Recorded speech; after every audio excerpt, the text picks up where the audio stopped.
Chapter 94. Maximilian's avowal. At the same moment M. de Villefort's voice was heard calling from his study, "What is the matter?"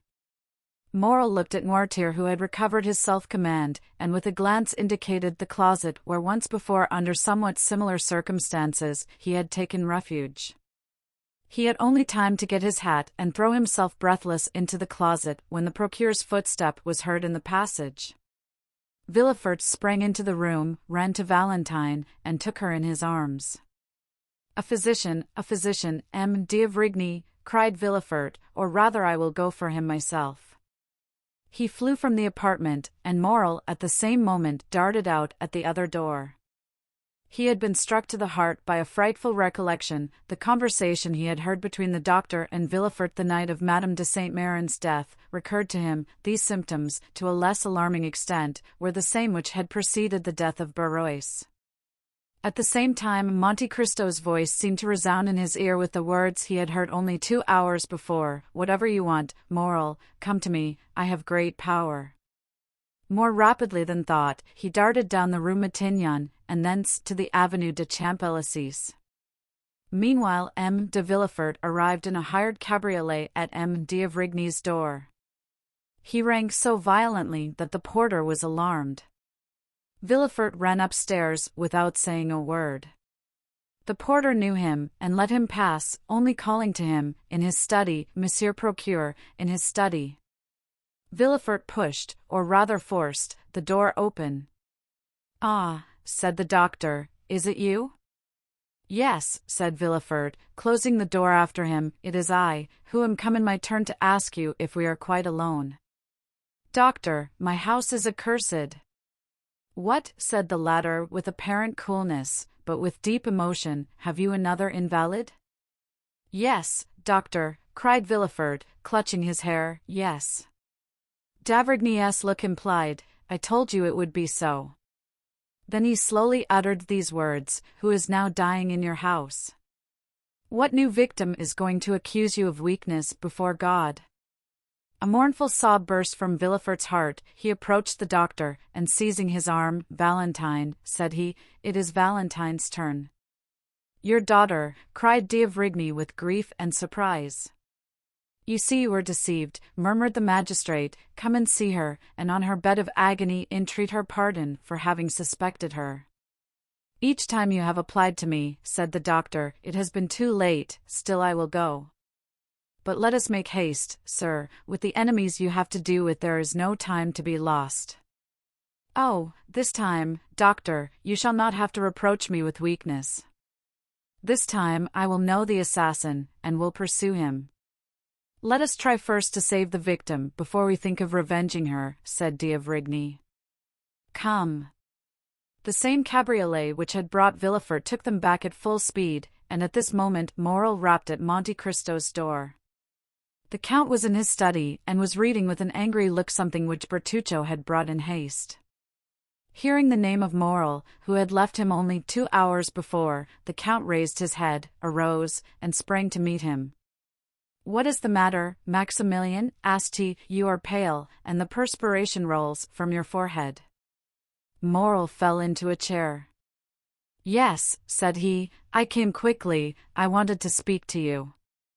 "Are all your family well?" asked the Count, with an affectionate benevolence, whose sincerity no one could for a moment doubt.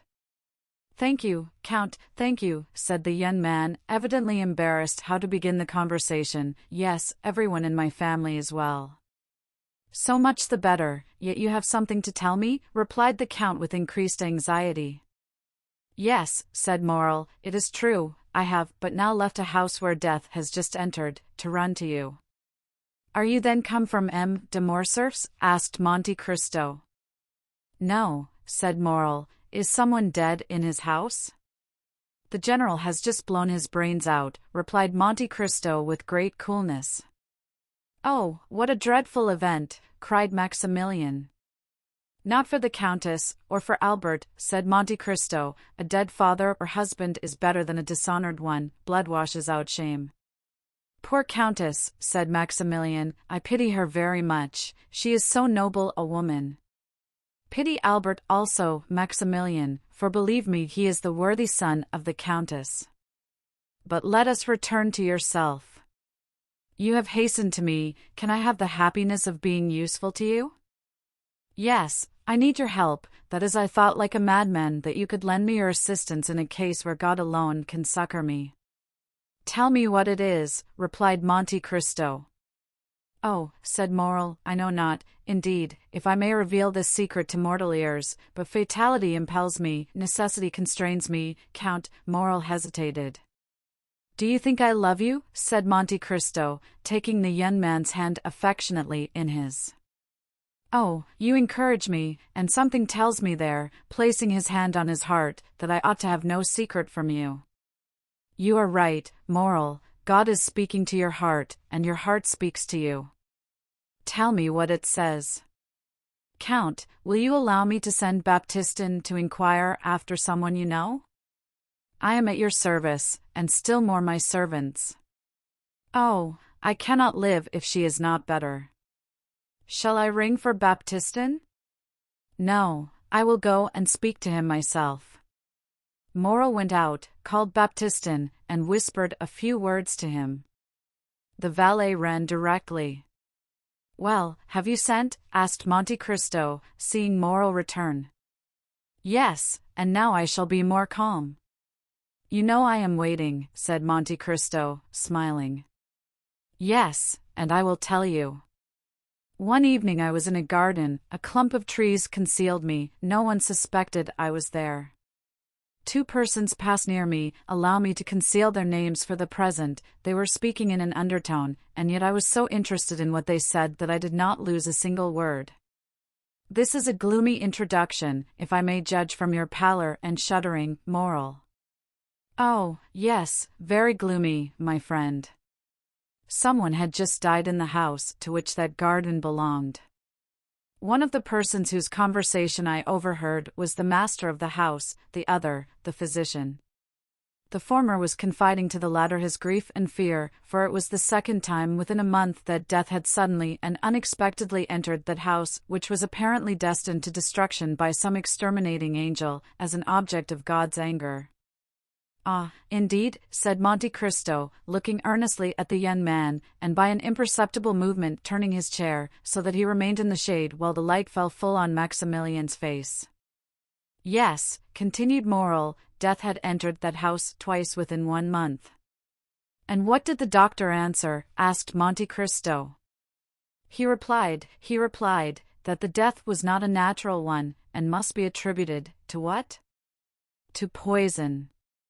Indeed, said Monte Cristo with a slight cough which in moments of extreme emotion helped him to disguise a blush, or his pallor, or the intense interest with which he listened. Indeed, Maximilian, did you hear that? Yes, my dear Count, I heard it, and the doctor added that if another death occurred in a similar way he must appeal to justice. Monte Cristo listened, or appeared to do so, with the greatest calmness. Well, said Maximilian, death came a third time, and neither the master of the house nor the doctor said a word. Death is now, perhaps, striking a fourth blow. Count, what am I bound to do, being in possession of this secret? My dear friend, said Monte Cristo, you appear to be relating an adventure which we all know by heart. I know the house where you heard it, or one very similar to it, a house with a garden, a master, a physician, and where there have been 3 unexpected and sudden deaths. Well, I have not intercepted your confidence, and yet I know all that as well as you, and I have no conscientious scruples. No, it does not concern me. You say an exterminating angel appears to have devoted that house to God's anger. Well, who says your supposition is not reality? Do not notice things which those whose interest it is to see them pass over. If it is God's justice, instead of his anger, which is walking through that house, Maximilian, turn away your face and let his justice accomplish its purpose. Morrel shuddered. There was something mournful, solemn, and terrible in the Count's manner.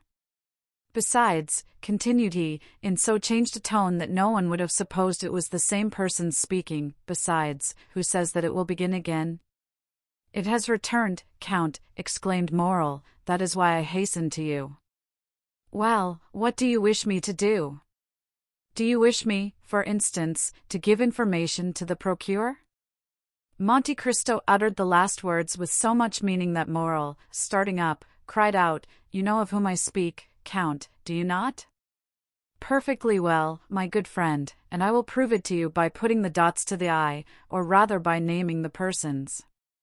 You were walking one evening in M. de Villefort's garden. From what you relate, I suppose it to have been the evening of Madame de Saint Méran's death. You heard M. de Villefort talking to M. d'Avrigny about the death of M. de Saint Méran, and that no less surprising, of the Countess. M. d'Avrigny said he believed they both proceeded from poison, and you, honest man, have ever since been asking your heart and sounding your conscience to know if you ought to expose or conceal this secret. We are no longer in the Middle Ages, there is no longer a Vemgericht, or free tribunals. What do you want to ask these people? Conscience, what hast thou to do with me? As Sterne said. My dear fellow, let them sleep on. If they are asleep, let them grow pale in their drowsiness, if they are disposed to do so, and pray do you remain in peace, who have no remorse to disturb you. Deep grief was depicted on Morrel's features. He seized Monte Cristo's hand. But it is beginning again, I say. Well, said the Count, astonished at his perseverance, which he could not understand, and looking still more earnestly at Maximilian, let it begin again. It is like the house of the Atridae. Wink with a frown. 19. God has condemned them, and they must submit to their punishment. They will all disappear, like the fabrics children build with cards, and which fall, one by one, under the breath of their builder, even if there are 200 of them. 3 months since it was M. de Saint Méran, Madame de Saint Méran. 2 months since, the other day it was Barrois, today, the old Noirtier, or young Valentine. You knew it? Cried Morrel, in such a paroxysm of terror that Monte Cristo started, he whom the falling heavens would have found unmoved. You knew it, and said nothing? And what is it to me? Replied Monte Cristo, shrugging his shoulders. Do I know those people? And must I lose the one to save the other? Faith, no, for between the culprit and the victim I have no choice. But I, cried Morrel, groaning with sorrow, I love her. You love, whom? Cried Monte Cristo, starting to his feet, and seizing the 2 hands which Morrel was raising towards heaven. I love most fondly, I love madly, I love as a man who would give his life-blood to spare her a tear. I love Valentine de Villefort, who is being murdered at this moment. Do you understand me? I love her, and I ask God and you how I can save her. Monte Cristo uttered a cry which those only can conceive who have heard the roar of a wounded lion. Unhappy man, cried he, wringing his hands in his turn, you love Valentine, that daughter of an accursed race. Never had Morrel witnessed such an expression, never had so terrible an eye flashed before his face, never had the genius of terror he had so often seen, either on the battlefield or in the murderous nights of Algeria, shaken around him more dreadful fire. He drew back, terrified. As for Monte Cristo, after this ebullition he closed his eyes as if dazzled by internal light. In a moment he restrained himself so powerfully that the tempestuous heaving of his breast subsided, as turbulent and foaming waves yield to the sun's genial influence when the cloud has passed. This silence, self-control, and struggle lasted about 20 seconds, then the Count raised his pallid face. See, said he, my dear friend, how God punishes the most thoughtless and unfeeling men for their indifference, by presenting dreadful scenes to their view. I, who was looking on, an eager and curious spectator, I, who was watching the working of this mournful tragedy, I, who like a wicked angel was laughing at the evil men committed protected by secrecy. A secret is easily kept by the rich and powerful. I am in my turn bitten by the serpent, whose tortuous course I was watching, and bitten to the heart. Morrel groaned. Come, come, continued the Count, complaints are unavailing. Be a man, be strong, be full of hope, for I am here and will watch over you. Morrel shook his head sorrowfully. I tell you to hope. Do you understand me? Cried Monte Cristo. Remember that I never uttered a falsehood and am never deceived. It is 12 o'clock, Maximilian. Thank heaven that you came at noon rather than in the evening, or tomorrow morning. Listen, moral, it is noon. If Valentine is not now dead, she will not die. How so? Cried moral, when I left her dying. Monte Cristo pressed his hands to his forehead. What was passing in that brain, so loaded with dreadful secrets? What does the angel of light or the angel of darkness say to that mind, at once implacable and generous? God only knows. Monte Cristo raised his head once more, and this time he was calm as a child awaking from its sleep. Maximilian, said he, return home. I command you not to stir, attempt nothing, not to let your countenance betray a thought, and I will send you tidings. Go. Oh, Count, you overwhelm me with that coolness. Have you, then, power against death? Are you superhuman?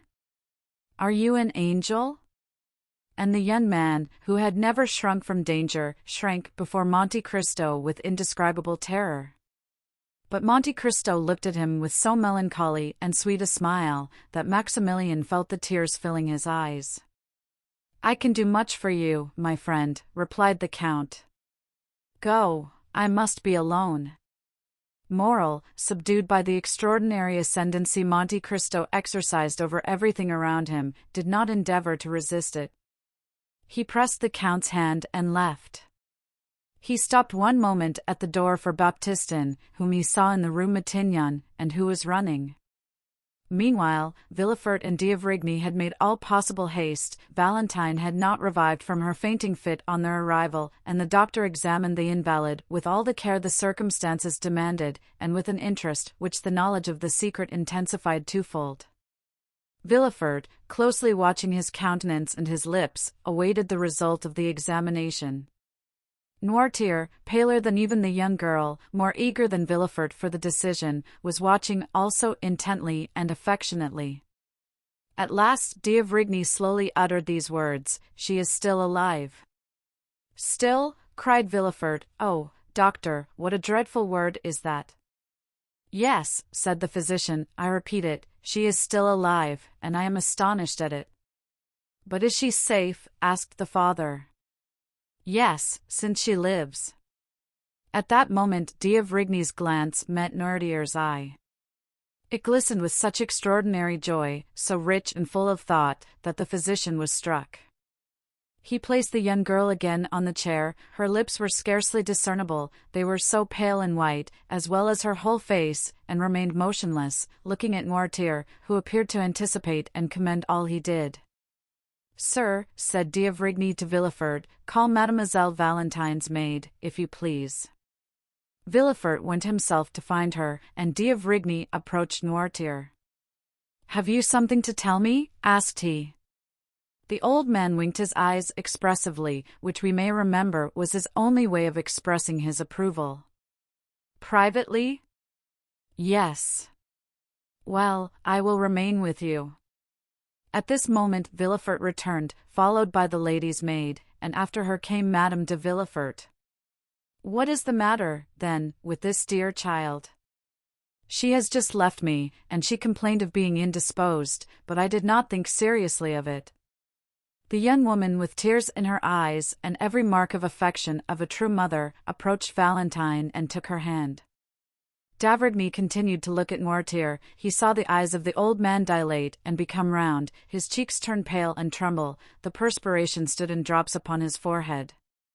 "Ah," said he, involuntarily following Noirtier's eyes, which were fixed on Madame de Villefort, who repeated, "This poor child would be better in bed."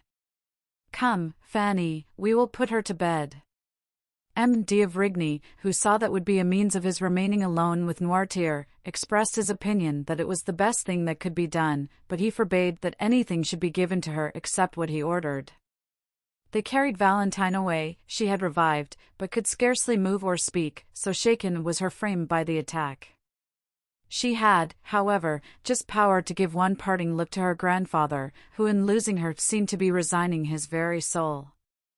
d'Avrigny followed the invalid, wrote a prescription, ordered Villefort to take a cabriolet, go in person to a chemist's to get the prescribed medicine, bring it himself, and wait for him in his daughter's room. Then, having renewed his injunction not to give Valentine anything, he went down again to Noirtier, shut the doors carefully, and after convincing himself that no one was listening, "Do you," said he, "know anything of this young lady's illness?" "Yes," said the old man. "We have no time to lose. I will question, and do you answer me?" Noirtier made a sign that he was ready to answer. "Did you anticipate the accident which has happened to your granddaughter?" "Yes."